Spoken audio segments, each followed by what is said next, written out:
Selamat petang, salam sejahtera. Terima kasih kerana bersama dengan saya di Nazilin Unity Channel. Akhirnya SPRM tampil lagi. Baru 5 menit yang lepas, SPRM tampil lagi umumkan cerita pendedahan yang lebih panas mengenai menantu Muhyiddin yang telah dikatakan melarikan diri.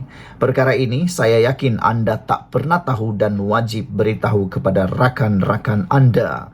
SPRM kata menantu Muhyiddin peguam lari selepas wanted list.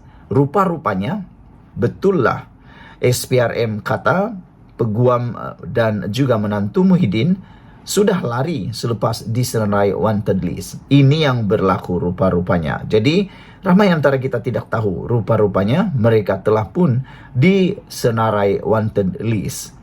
Suruhanjaya Pencegahan Rasuah Malaysia SPRM percaya dua lelaki termasuk menantu kepada bekas Perdana Menteri Tan Sri Muhyiddin Yassin melarikan diri ke luar negara selepas dimaksudkan dalam wanted list orang dikehendaki agensi itu. Ketua Pesuruhjaya SPRM Tan Sri Azam Baki berkata, pihaknya sudah beberapa kali cuba untuk berhubung dengan kedua-dua individu terbabit berkenan namun tidak berjaya. Jadi kalau ramai orang kata SPRM tak pernah hubungi, Azam Baki sendiri, Ketua Pesuruhjaya SPRM sendiri, Tan Sri Azam Baki sendiri telah menyatakan, telah mengesahkan bahawa beberapa kali cuba dihubungi tapi kedua-dua individu itu tidak berjaya dihubungi. Ini macam ada persamaan sedikit cerita dengan Datuk Seri Muhammad Sanusi Maknur, mantan ataupun Menteri Besar Kedah yang sementara, yang mana telah pun ditangkap pada waktu itu oleh PDRM, Polis Diraja Malaysia, pada waktu subuh kerana menurut polis mereka sudah cuba menghubungi Sanusi melalui telefon, melalui WhatsApp dan sebagainya, tetapi tidak dapat dihubungi dan telefon mereka di-reject. Jadi itulah sebabnya polis menangkap Sanusi kerana esok paginya dia perlu dihadapkan ke mahkamah untuk akta hasutan. Lepas itu, cerita ini berulang lagi. Tapi bukan pada Sanusi, pada menantu Muhyiddin yang mana menurut SPRM, mereka sudah pun menghubunginya beberapa kali, cuba menghubungi, tetapi kedua-dua individu ini tidak berjaya dihubungi. SPRM mengeluarkan kenyataan selepas banyak kali cuba berhubung dengan kedua-dua mereka untuk bekerjasama. Namun mereka gagal hadir ke pejabat SPRM untuk membantu siasatan. Kedua-dua mereka ini juga diperlukan untuk tindakan pendakwaan mahkamah. Mereka disenaraikan dalam orang dikehendaki apabila gagal hadir. Katanya dalam sidang media selepas majlis perbarisan tamat latihan kursus asas pegawai SPRM. Ketika ditanya, adakah kedua-dua mereka melarikan diri atau melancong ke luar negara, Azam menyatakan notis orang dikehendaki sudah dikeluarkan. Jadi, kata Azam Baki, anda fikirlah, jika kita keluarkan wanted list, mereka melarikan dirilah, katanya lagi. Maksudnya, SPRM melalui Azam Baki mengesahkan bahawa menantu Muhyiddin ini telah pun melarikan diri kerana telah pun keluar dalam wanted list ataupun telah dimasukkan di dalam senarai dikehendaki tersebut. Kemarin SPRM mengeluarkan kenyataan mereka sedang mengesan dua lelaki tempatan bagi membantu siasatan kes penyelewengan projek pendaftaran, pengambilan dan penyimpanan biometrik pekerja asing bagi sesebuah kementerian. SPRM berkata, Suruhanjaya itu cuba menghubungi dua lelaki terbabit yang juga seorang ahli perniagaan dan peguam secara terus dan menerusi peguam masing-masing namun gagal. Sekian dulu untuk kali ini. Jangan lupa tinggalkan komen anda, tekan butang subscribe. Kita jumpa lagi. Bye-bye.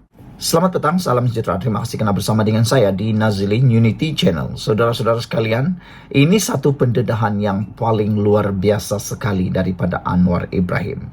Apabila isu paling panas melibatkan Muhyiddin Yassin, iaitu kehilangan menantu Muhyiddin yang entah ke mana, yang diburu oleh SPRM, akhirnya beberapa jam lepas itu Anwar buka mulut, buka cerita.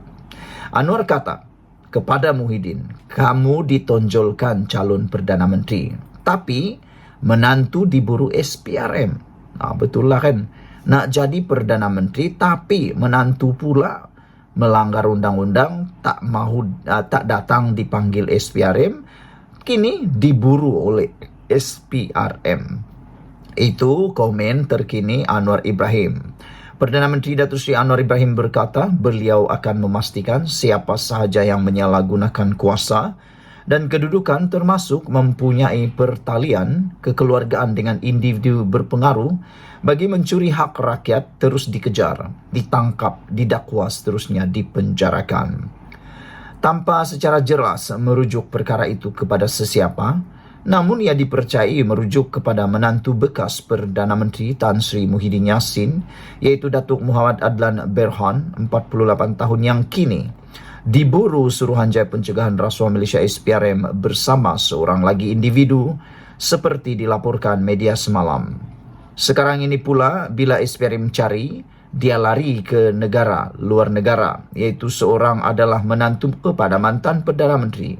Bayangkan, kata Anwar, kamu ambil ratusan juta ringgit dan SPRM menyiasatnya untuk dipanggil sebelum ke mahkamah.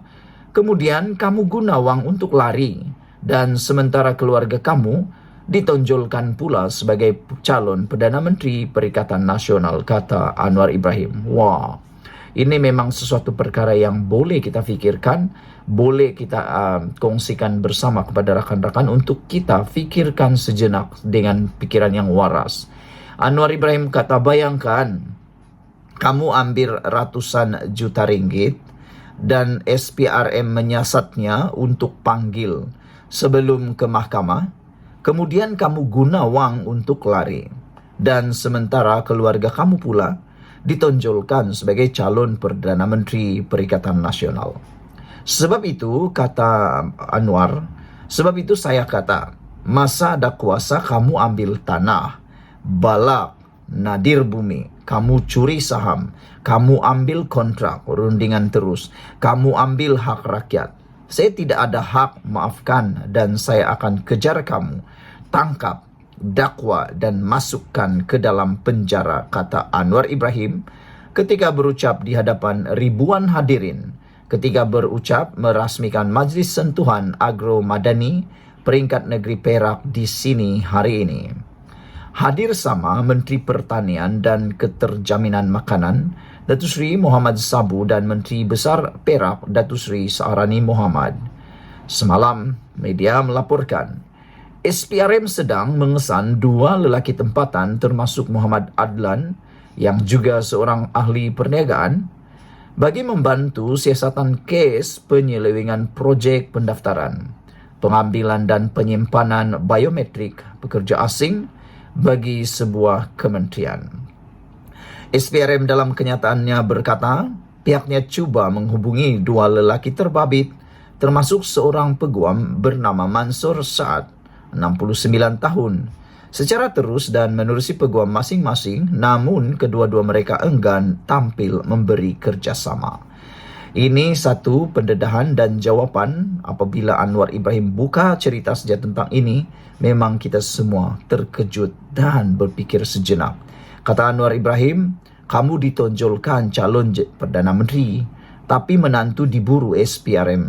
Wah, jadi tak tahulah apa pendapat kamu semua. Sila tinggalkan komen anda, tekan butang subscribe. Kita jumpa lagi. Bye-bye. Selamat petang, salam sejahtera. Terima kasih karena bersama dengan saya di Nazlin Unity Channel. Inilah isu yang paling hangat dan paling mengejutkan saya, dan saya rasa saya nak ulas serba sedikit tentang perkara ini dipetik daripada Sinar Harian. Saudara-saudara sekalian, ada ramai netizen yang bertanya kepada saya apa akan jadi jika keputusan ini berlaku dalam pilihan raya negeri yang akan berlangsung pada 12 Ogos ini, yaitu pada hari Sabtu ini. Mereka kata apa yang akan terjadi. Dan saya dapati kalau ini yang berlaku, ini keputusan ini yang berlaku, maka ada dua perkara besar yang akan confirm berlaku.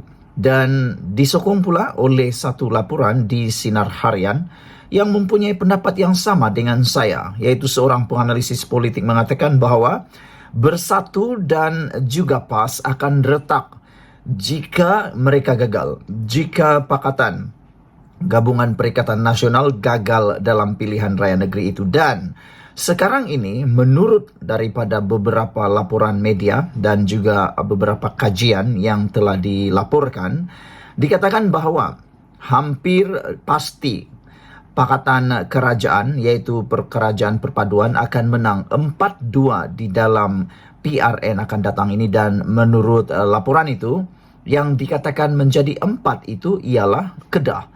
Kedah akan jatuh tumbang dan akan dirampas semula oleh Gabungan Kerajaan Perpaduan.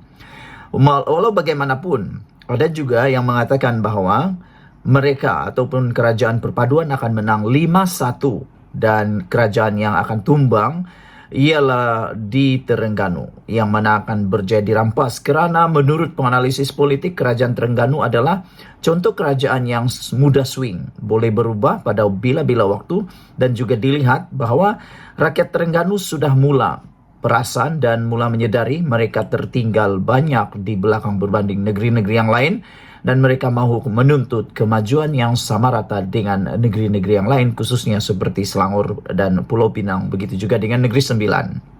Namun, ada satu lagi kerajaan negeri, yaitu Kelantan juga, seperti yang dinyatakan oleh Ahmad Maslan, tiada mustahil akan juga dirampas. Kata Ahmad Maslan, silap-silap akan dapat 6-0. Okey, kalau itu yang berlaku, kalau 6-0 maupun 4-2 ataupun 5-1 akan berlaku, Kerajaan Perpaduan menang besar dan ada berlaku berkurangannya kerusi di mana-mana tempat, termasuklah di Pulau Pinang, di Selangor dan juga di Negeri Sembilan dan khususnya di Kedah. Yang diramalkan akan berlaku, yang turut disokong oleh penganalisis politik, ialah kami meramalkan bahwa parti ataupun Gabungan Perikatan Nasional akan retak jika PRN mereka gagal. Ini kerana kita sudah lihat bahwa ada banyak sekarang ini ada banyak berlaku pergeseran antara kepimpinan dalaman. Kita lihat ada berlakunya masalah dalaman, khususnya dalam Parti Bersatu, dan juga melibatkan Parti PAS, yang mana ketidakpuasan hati berlaku dalam akar umbi PAS akibat daripada pemilihan calon yang menjadi pertikaian, termasuklah yang paling panas sekali berlaku di Pulau Pinang melibatkan Dominic Lau. Itu sebabnya ramai penganalisis politik mengatakan bahwa ada dua mungkin akan berlaku. Pertama, PAS dan Bersatu akan bercerai.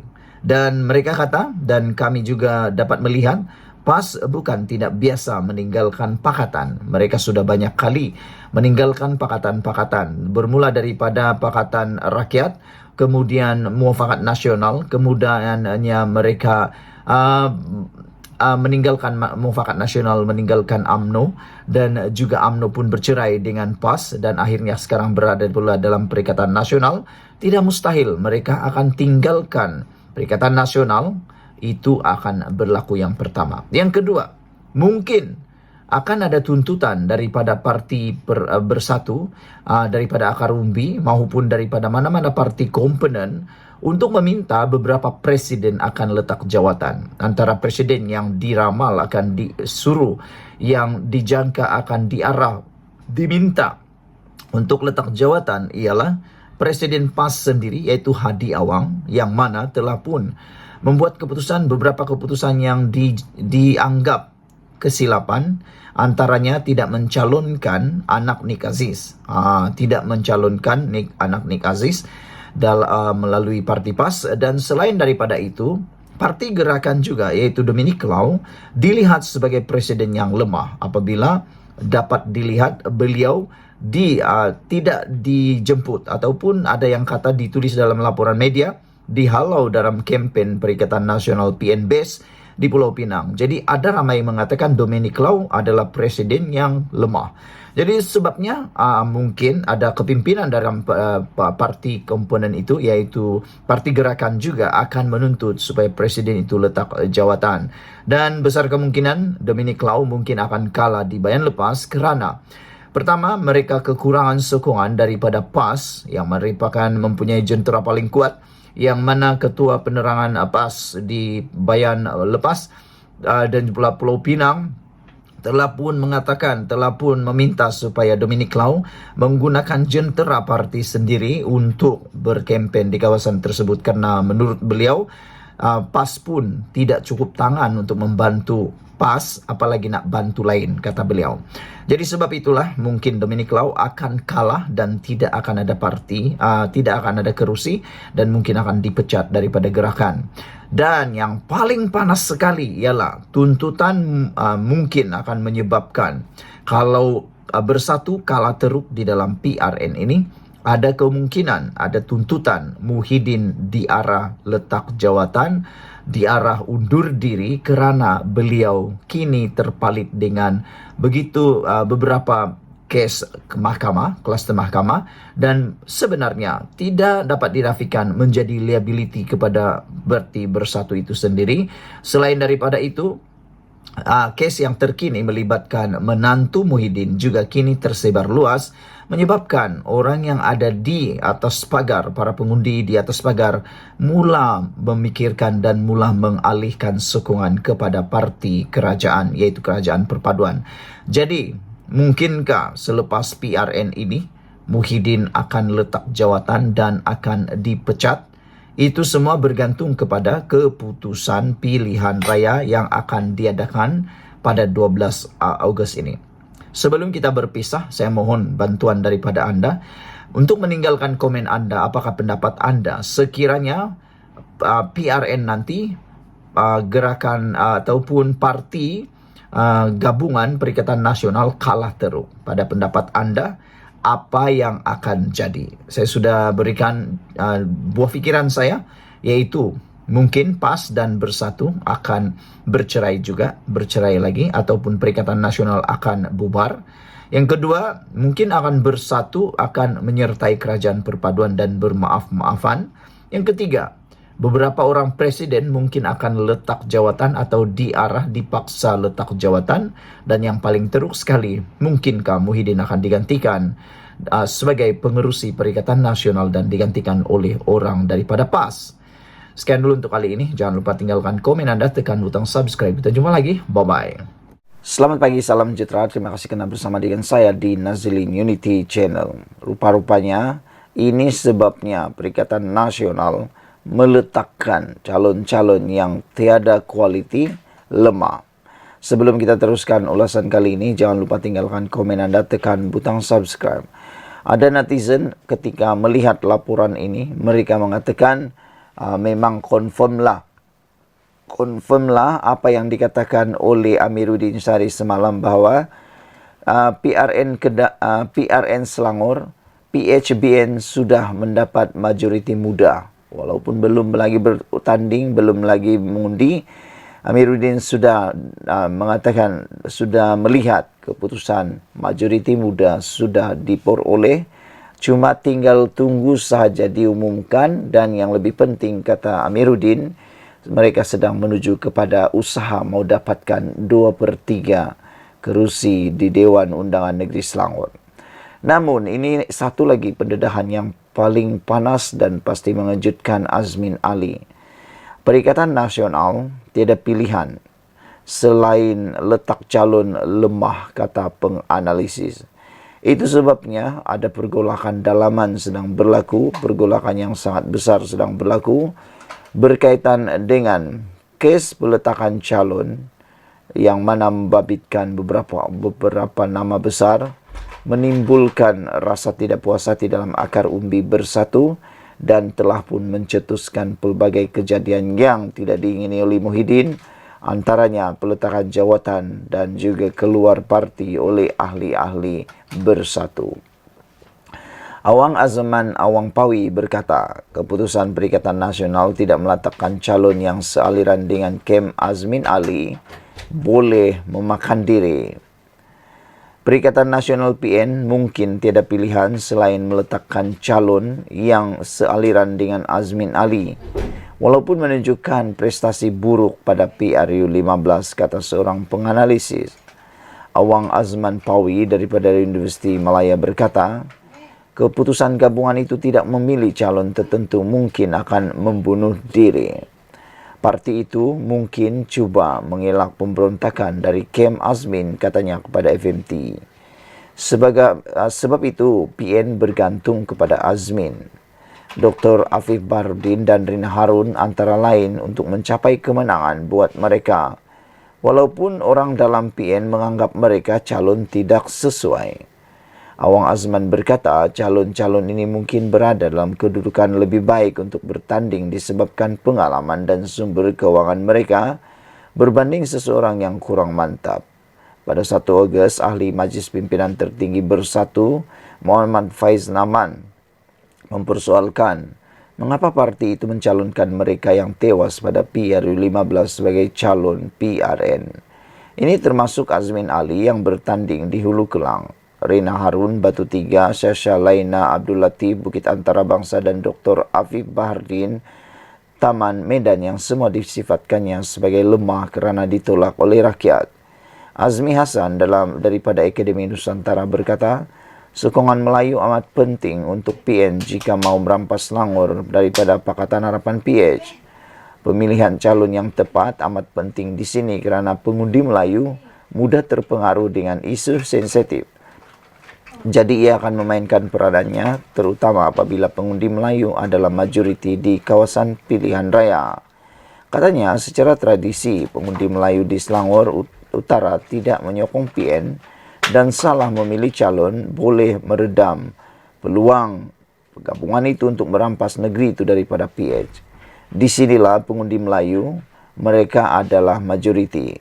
Jadi sedikit rasa tidak puas hati terhadap pemilihan calon terutama calon yang dianggap bukan ahli bersatu asal boleh menimbulkan masalah, kata Azmi lagi. Sekian dulu untuk kali ini. Jangan lupa tinggalkan komen anda untuk isu kali ini. PN tiada pilihan selain letak calon lemah, kata penganalisis.